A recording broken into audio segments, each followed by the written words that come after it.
is an allegory?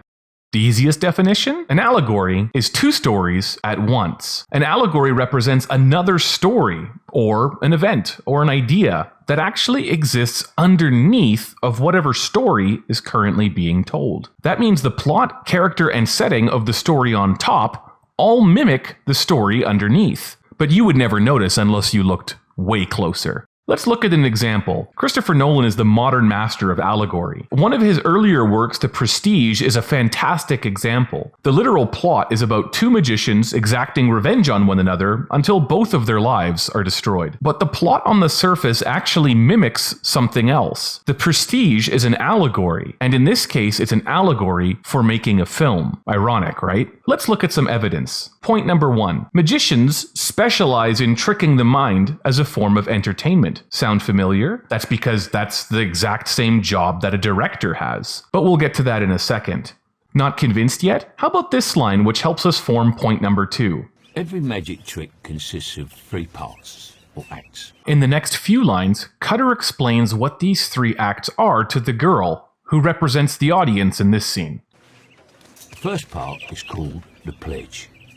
The magician shows you something ordinary. But just this first part alone is obviously not enough for the audience to be tricked into believing the magic. There needs to be more.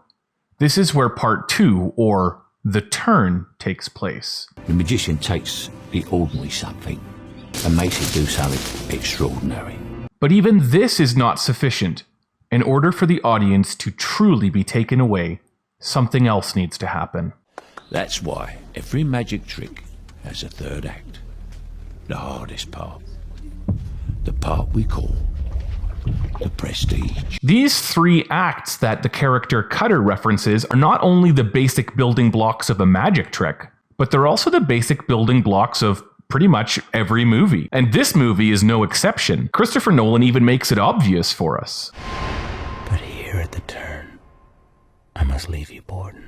Point number 3. Some of the characters are symbolic for their roles in creating a film. For example, the character Cutter. His name references the ancient way of editing a film together by cutting the physical film strips into pieces and then stitching them back together. Not only is his name a reference to what an editor does, but his job in the film mimics what an editor does in a film. I don't know how you do these things, Cutter. I'm not sure I want to know. Point number 4 links directly back to point number 1. In this scene, the character Angiers is giving us a monologue about why he became a magician and what it means to him. And while Hugh Jackman might be the one delivering these lines, it might as well be Christopher Nolan, because this is him telling the audience why he's a director.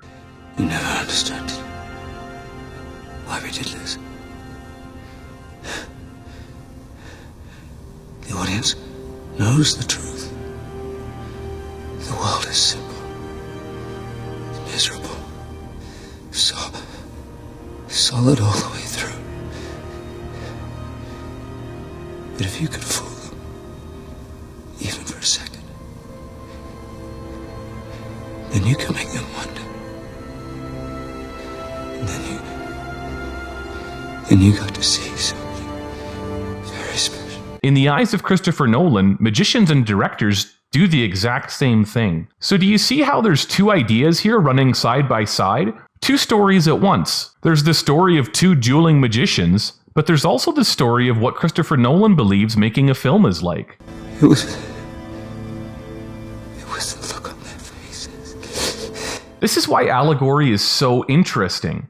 A well-done allegory uses the narrative force of its story to drive the symbolism home to the viewer. There is no match in the literary world for a well-executed allegory, but you would never notice this unless you looked for it. Because, of course, you're not really looking. You don't really want to know. You want to be fooled.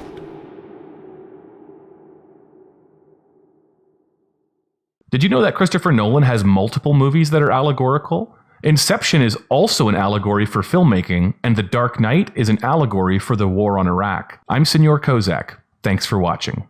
Peace.